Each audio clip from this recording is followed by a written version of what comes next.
Hi everyone, another day, another vlog.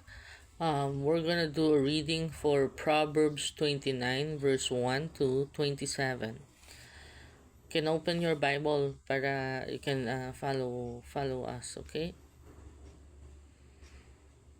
Okay, let's proceed.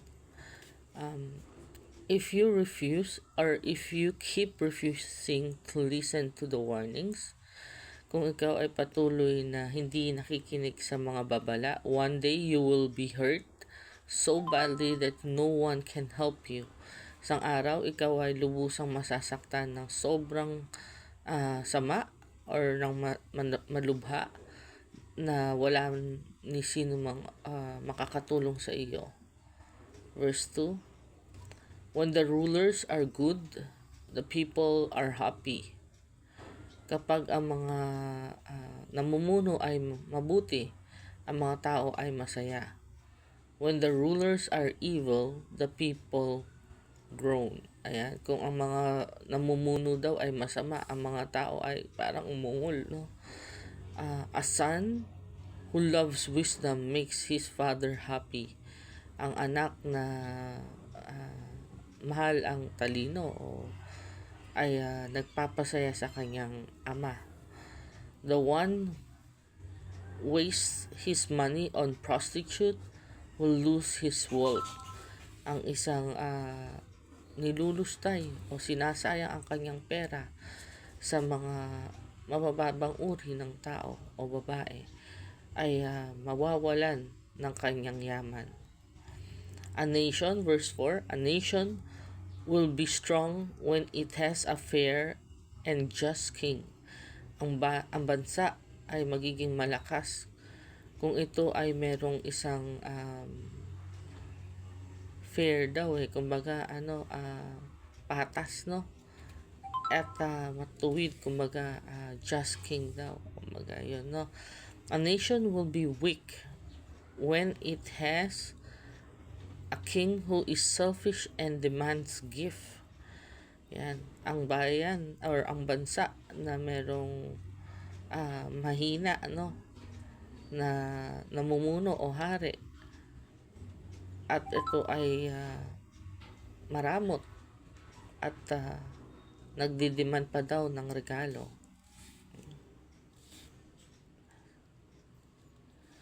So yun, mahirap magkaroon ng bansa na magiging mahina dahil sa ating mga namumuno. Verse 5, if you give false praise to get what you want. Yan, kung ikaw ay nagbibigay ng maling pagpupuri, no? Para makuha lang ang iyong ninanais. You will be caught in your own trap. Ikaw ay mahuhuli sa sarili mong patibong. Verse 6. People or evil people are defeated by their sins. Ang masasamang tao ay natatalo ng kanilang kasalanan. But good people will sing and be happy. Ngunit ang mabubuting tao ay kakanta at sila'y magiging masaya. Verse 7, baba tayong konti. Good people want to do what is right for the poor. Ang mga mabubuting tao ay gustong gawin ang tama para sa mahihirap. But the wicked don't care. Ngunit ang mga masasama ay hindi nagbibigay ng, wala silang pakialam, parang gano'n, no? Don't care. So proud, verse 8, proud people who laugh at what is right cause problems that divide the whole cities. Yan ang mga ang mapagmalaki, no, ng mga tao na tumatawa, ang mga proud or boastful to ang mga mapagmalaki na tao na tumatawa sa mga tamang gawa, no, ay nagdudulot ng problema.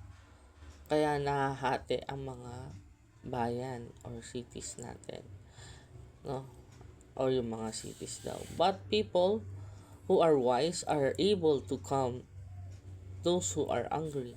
Ngunit ang mga tao na sadyang matatalino, no, ay kaya nilang pakalmahin ang mga tao na galit.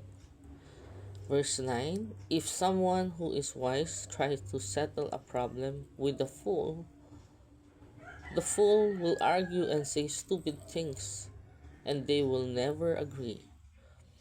Ang mga, kung meron man, no, na isang matalino na sinubukan na maayos ang problema sa isang tanga, kasi fool tanga yan The fool will argue. Ang tanga ay makikipagtalo at magsasabi ng mga stupid daw or katangahan na salita, no, or mga palpak o hindi kanais-nais na mga bagay. They will never agree. Sila ay hindi kailanman magkakasundo, sabi. If you always try to be honest, murderer will hate you. Ayan. Kung ikaw ay lagi mong sinusubukan maging tapat, ang mga mamamatay ay kamuhumuhian ka o hindi ka magugustuhan. Let's proceed dun sa sunod, no? Ano pa rin to? Verse 10. Okay. Ito. They will try to kill everyone who does what is right. Susubukan nilang patayin ang kahit sino man na gumagawa ng tama. Verse 11. Fools are quick to express their anger.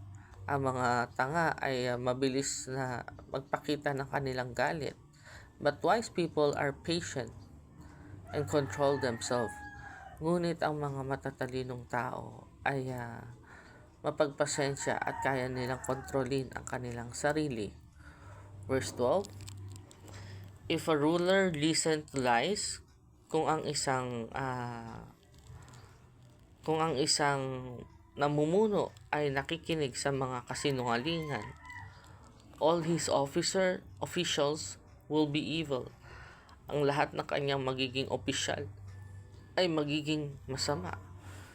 In one way, the poor and those who steal from them are the same. The Lord made them both.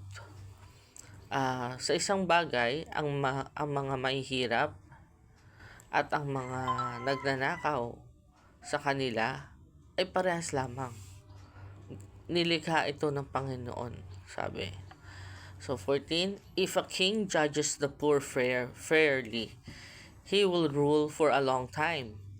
Kung ang isang hari ay naghusga sa mahirap ng patas, siya ay mamumuno ng matagal. The right kind of punishment can make children wise. Ang tamang pagpaparusa ay makakapagpalaki, kumbaga, no, o makakagawa ng matatalinong bata. But children out of control are a disgrace to their mother. Ngunit ang mga kabataan na hindi makontrol daw, no, kumbaga unruly, hindi siya nagpapasakop, no, sila ay isang disgrace daw, sila ay kahihiyan sa kanilang ina. Kasi hindi makontrol 'di ba? Ano ba 'yun? Mamaya discuss natin 'yan ng bata. If a wicked are ruling the nation, sin will be everywhere. Kung ang isang di matuwid o di tapat, no, wicked daw or masama, no, ay ang namumuno sa isang bansa, ang kasinungalingan or ang kasalanan ay kalat na, kumbaga nasa lahat ng lugar na, no, or everywhere kasi sabi. But those who do what is right will win in the end. Ngunit ang mga gumagawa ng tama ay mananalo sa kahuli-hulihan. Correct your children whenever they are wrong. Yan, ito napakahalaga nito, no. Correct your children whenever they are wrong. Kumbaga, kung mali yung anak nyo, no, dapat kino-correct mo o binabago mo siya, tinuturuan mo siya ng tama. When you will Then you will always be proud of them. Para kayo ay laging ipagmamalaki mo sila, 'di ba? They will never make you ashamed. Hindi nila kayo kailanman ipapahiya. Verse 18. If a nation is not guided by God, usog natin. Yan. If a nation is not guided by God, the people will lose self-control. Kung ang isang bansa ay hindi daw ginaguide ng ating Panginoon, no? The people will lose self-control, or ng ating Diyos. The people will lose self-control. But the nation that obeys God's laws will be happy. Ngunit ang isang bansa na sumusunod sa ating Diyos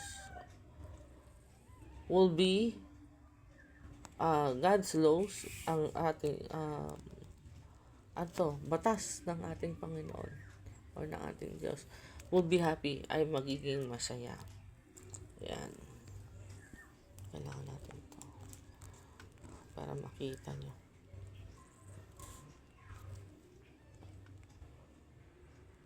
Saan ba tayo yan? Verse 19. Servants will not learn a lesson if you only talk to them. Ang mga tagapaglingkod ay hindi matututo ng leksyon kung ikaw ay nakikipag-usap lamang sa kanila. They might understand you, but they will not obey. Maaaring naiintindihan kanila, ngunit hindi sila susunod. There is more hope for a fool than someone who speaks without thinking. Mas marami pang pag-asa sa isang tanga kaysa sa isang tao na nagsasalita ngunit hindi nag-iisip. If you are too nice to your young servants, kung ikaw ay masyadong mabait sa iyong mga tagapaglingkod, no? They will cause you trouble. Sila ay makakapagdulot sa iyo ng problema mamaya o kalaunan. An angry person causes arguments, and someone who is quick-tempered is guilty of many sins. Ang isang galit na tao ay nakakapagdulot ng pagtatalo. And someone who is quick-tempered, at ang isang mabilis uminit na ulo na is guilty of many sins. Ay guilty daw sa maraming kasalanan. Yan. So, dapat makontrol natin yung ating mga tagapaglingkod, no? Kasi kung hindi, ito yung sinasabi, no? Yung parang nagkakaroon tayo ng mayordoma na siya yung mas maano pa sa amo. Nakakita na kayo nun, no? Na parang baliktad. Sila pa yung matapang, no? Parang feeling niya siya yung hari ng bahay o nung tahanan nyo, or siya yung amo. Diba? Minsan makakita tayo ng gano'n na tagapaglingkod pero yung mayordoma masungit pa kaysa sa amo, no? Mas sinusunod pa, mas takot pa yung mga tao. Nakakatawang isipin na sumobra yung laki ng ulo. No? Kalimutan na nila na binigyan na sila ng trabaho.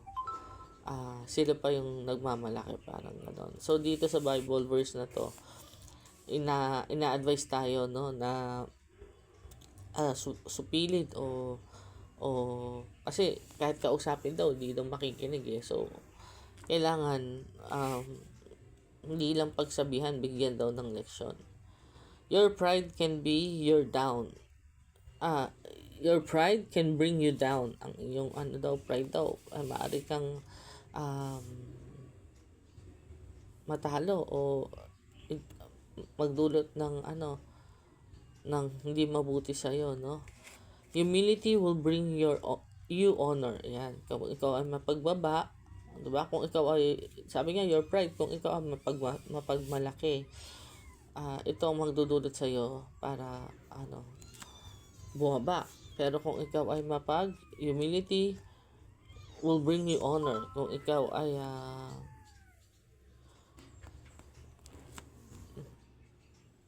kung ikaw ay mapagkumbaba nga, this will bring you honor. Ito ay magdudulot sa iyo ng honor daw, or parang how do you say honor sa Tagalog? Basta yun na yun. Alam nyo na yan. Minsan, I could only translate yung pinaka ano natin, no? Pero yun, kung ikaw ang mapagkumbaba, mas maganda kasi ito ay magdudulot sa'yo ng parang, hindi naman pagpapapuri, pero parang, basta honor. Okay? Yan na. Ano ko na lang, i-check nyo na lang kung ano yung honor sa sa Tagalog. Minsan hirap na akong i-translate lahat okay? And yun. So, verse tayo? Verse 24. If you take part in a crime, kung ikaw ay kasapi, no, o kasama sa isang krimen, you are your own worst enemies. Ikaw ang sarili mo ang pinaka malala mong kaaway. Siyempre, alam mo may ginawa ka mali. Hindi ka mapapakali kasi alam mo may ginawa ka mali, no? When you refuse to be a witness to the crime, you will be put under a curse. Kung ikaw ay ayaw mo, no? Ayaw mo maging witness dun sa krimen, ikaw ay mapupunta o magkakaroon ng parang sumpa. Kasi witness ka pero ayaw mong ayaw mong sumali, ayaw mong depensahan yung krimen na ginawa sa tao. Nakita mo naman na nasubaybayan mo ano talagang nangyari lahat-lahat, no? Kaya minsan kawawa yung mga kapulisan natin kahit na ilang beses nilang hanapin paano nangyari, paano namatay yung tao, pero walang walang CCTV, hindi nakita, no? Ang tanging pwede lang makatulong is tao, pero yung tao sa sobrang takot ayaw niyang maging witness, no? Nagtago na lang. So pag ganun kasi, sabi dito sa Bible pag may na witness ka pa lang krimen, dapat mag-witness ka, huwag ka matakot, no? Kasi pag ginawa mo 'yun, ikaw din mismo ay nakasumpa na. Kasi lagi ka na may fear lagi ka na may takot. So verse 25, fear can be a trap. Yan, ang takot ay maaring maging trap na daw sa'yo, no? Syempre, lagi mo nang iniisip yun, no? Yan. So, but if you trust in the Lord, you will be safe. Ngunit kung ikaw ay nagtitiwala sa Panginoon, ikaw ay magiging safe daw, no? Magiging ligtas ka. Many people want the friendship of a ruler. Maraming tao ay gustong maging kaibigan ang ating mga namumuno. But the Lord is the only one who judges people fairly. Ngunit ang Panginoon, no, ang nag-iisa lamang na naghahatol sa mga tao ng tapat or fairly, sabi niya. Good people hate those who do wrong. Ang mabubuting tao ay ayaw o kinaiinisan yung mga tao na gumagawa ng mali. The wicked hate those who do right. At ang mga masasamang tao naman ay kinamumuhian or kinaiinisan ang mga gumagawa ng tama. So yan. Kasi a lot of these verses, no, ay nagsumasalamin sa pang-araw-araw nating buhay. And kung hindi natin sinusunod ang mga salita o alituntunin na binibigay sa atin ng Panginoon, hindi ba nakakapanginayang? Kasi hindi natin maipatupad ng tama. Dito na lang sa anak kanina, yung sinabi dito, di ba? The right kind of punishment can make children wise. Ang pagpaparusa daw sa kabataan o sa mga anak ay nakakapagdulot para sa bata na maging matalino. But children out of control. Ngunit ang mga kabataan o bata na hindi makontrol is a disgrace to their mother. Diba? Ano-ano ba yung mga bagay ba't hindi makontrol yung bata? Sa simple na lang, sa toddler o ano, o sabihin natin din toddler, mga naglalaro lagi sa PC, halimbawa, 'di ba? Hindi na makontrol sa cellphone. Laging nakatutok ang salamin ng mata, sobrang kakapal na pero sige pa rin. Lagi pa rin nakatutok sa gadgets, no? Laro ng laro ng mga games. Even sinasabihan na, anak, magugas ka ng pinggan. Ayaw. Kasi cannot control na eh. Dahil ayaw niya mawalay dun sa kanyang nilalaro or kausap dun sa kanyang cellphone, no? So, nagiging disgrace na sila sa kanilang nanay.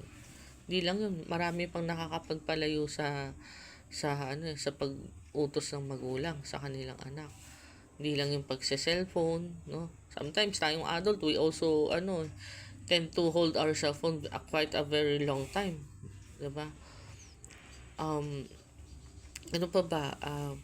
Ito sa mabababang pa lang to aspeto, but siguro pagka mga teenagers na ganyan, syempre sometimes hindi na ito yung kanilang focus 'di ba?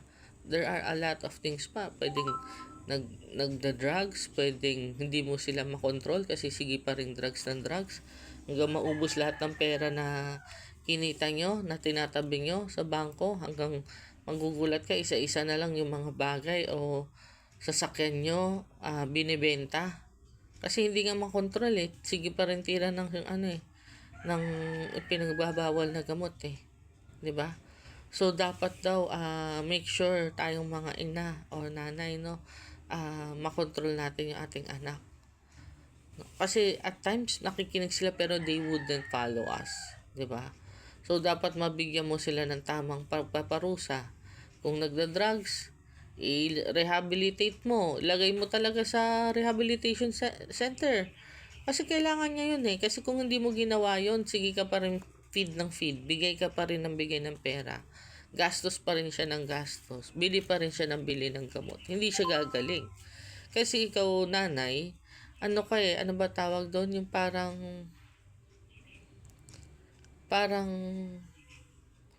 binibigay mo pa lahat ng luho niya. Parang bili tayong bili tayong motor, bili tayo ng ganito. In the end, di na pala makontrol. Sige pa rin tira ng shabu, sige tira ng gamot. Ecstasy kung ano man yan. 'Di ba? So, dapat tayong nanay, magulang, bigay natin sila ng tamang parusa. No? Ilagay mo sa rehab center. Ginawa ng nanay ko yan dati hindi sa kapatid ko, pero sa kamag-anak namin, no? Hindi na gumagamit ng di pinagbabawal na gamot, no? So, dahil syempre, kamag-anak, kailangan tulungan. So, pinasok din ni mama sa parang rehab center yung aking at aming kamag-anak. So, yun. Syempre, mahal din ng magulang ko yun. 'Di ba? Mahal din namin yung tao na yun. So, kailangan gawa tayo ng paraan. Kahit gaano ka mahal mo, hindi pwedeng ihayaan mo lang siya na ganyan na sige na lang bili ng mga pinagbabawal, no? At saka kung ano mangyari sa kanya, matutusta din yung utak nila dyan sa kakagamit ng ganyan pero hindi ko naman sinasabi na sige, hayaan nyo sila, no? We have to dahil mahal mo yung tao, mahal mo yung kapwa mo, kapatid mo man yan, tiyuhin mo, tiyahin mo, kung sino man sila, alam mo may ginagawang hindi maganda, ikaw nang tumulong, give them the right punishment para ma-accomplish mo yung tama para sa kanila, para ma-rehabilitate yung katawan nila at mawala sila dun sa gamot na hinihit-hit nila o iniinom nila, di ba? Para tumigil, kasi pag hindi, ang magsasuffer, family, buong pamilya nila magsasuffer. Habang buhay ka pa, you can help them, di ba? Kasi pag nagkakaedad na kayo, talagang wala ka na magagawa. Pero right now, kasi anong sabi mo, oo lang yan, or it doesn't listen to you talaga. Gagawin niya pa rin yung gusto niya. Sabi na nga dito, di ba? Nakikinig siya, yung children mo, pero they wouldn't follow you. They can hear you, but they wouldn't follow you. Yun ang sabi. At they would give you, disgrace you na pati. Right? So yun, napakadami ditong verse, halos lahat to, pag inisa-isa natin, nakakagulat talaga. So, I urge you na lang, no, na to follow the instruction ni Papa G sa atin. Ito na lang sa, pagiging witness kanina, no, make sure na pag may nakita ka daw na krimen, mag-witness ka, kasi kung hindi, pati ikaw nakasumpa na. Grabe. Pag may leaders tayo ng ating bansa, dapat gawin nila yung tama. 'Di ba? So napakarami dito kinikilabutan ako pag binabasa ko isa-isa na parang we're not doing what is right, no? Patuloy tayong gumagawa ng mali, wala tayong pakialam sa ibang tao, namumuno tayo, gusto ba nating namumuno tayo na yung mga tao ay umaalma na, umuungol na, nagrereklamo na, 'di ba? We should be a leader na which is good para yung mga tao maging masaya din naman, so that they would be happy if we're leading them to in a correct way. A nation should be strong when it has a fair and just king, 'di ba? So yun, we leaders should be aware of the things that we are doing. Hindi pwedeng pera-pera lang. Binigyan ako maraming pera nito kaya bibigyan ko to ng maraming project. No, it shouldn't be like that, 'di ba? Ito parang government system na sa mga bata, servants, no, sa ating mga tagapaglingkod. Sometimes they forget themselves. They felt like sila yung amo, ikaw yung tauhan. Well, in reality, ikaw may-ari ng bahay, tapos ikaw yung sinisigaw-sigawan, ikaw yung binabastos. Kung umirap, grabe. Kung mag-ismer, grabe. They forgot themselves. Nakalimutan na nila yung sarili nila. Akala nila, sila yung kalabaw. Langaw lang sila na pumatong sa kalabaw. So, kaya kailangan daw matuto tayo na pagsabihan, no? Kasi nagiging arrogante sila nagiging boastful sila. So we have to follow itong mga verses na binibigay sa atin ng Panginoon. Mind you guys, a lot of these laws ni Papa G sa atin, ang mga batas na binibigay sa atin ng Panginoon, is para makatulong sa atin. Huwag natin i-neglect yung ating anak, yung ating servant, yung ating pamumuno sa ating mga kapwa. Make sure that we are doing what is right. Nakakaya kay Papa G. Lalo na ngayon nakikita niya kung puro mali yung ginagawa mo.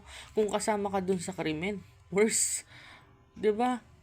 Ang pinakamalala dun, kung kasama ka sa krimen, ikaw mismo ang kalaban mo. Ikaw mismo ang may mali. Pati ka mag-witness. Lumabas ka. 'Di ba? You have to help someone. Naging witness ka nakakita ka ng krimen Hindi ka pwede manahimik lang. May tao na humihingi ng hustisya para doon sa ginawa sa kanila. At ikaw lang ang susi para sa daan na yun. So, hindi ko na pahabain to. Mahaba na yung video Mahaba yung verses na sinabi natin or nabasa natin. Nakakagulat lang talaga if we're not following God's law. Ang sarap basahin ng Biblia. Kaya I hope na magbasa talaga kayo. Hindi lang ako na nagbabasa para sa inyo. I'm trying my very best para ma-translate yung English Bible ko to Tagalog no? Para maintindihan ako ng mga hindi bihasa sa pagbabasa ng English. And I hope nakatulong to. Till our next video, bye! Ay, by the way pala, no, any donation pala, nag-a-accept na kami ng donations in may it be GCash or sa ating land bank account. So, meron tayong GCash 09202342275 under Boots Melanie Ong. Please donate naman tayo. We're not being monetized here right now. We're asking for any kind na mabibigay nyo or anything na maluwag sa inyo para makatulong sa ating ministry na ito, no? Marami tayong kailangan bilhin, kailangan bumili. Totoo lang. Binubura ko lang po yung mga video para makapag-upload pa ako. And ayokong talaga sanang burahin. Kaya lang kung wala namang space na, 'di ba? So, kung may sobra kayo and you want to help this ministry para makabili kami ng gadget pa, no, isang cellphone pa kasi yung cellphone na to medyo marami ng laman para kahit cellphone lang kung di namin pang kayang bumili ng ibang pang kailangan, no? But we need sana cellphone or ito nga, I'm not using any mic pero alam mo yun, para mas maganda yung service na mabigay din namin. Ayan, tapos or laptop, 'di ba? Yun, anything makakatulong para sa ating ministry would be highly appreciated. So, yun, I've provided yung ating GCash account, pero meron din tayo land bank account. Siguro you can check that yung details ng ating land bank dun sa aming YouTube pag sinend ko po to doon. Actually nakalagay na yun dun sa aming details. So till our next video, bye.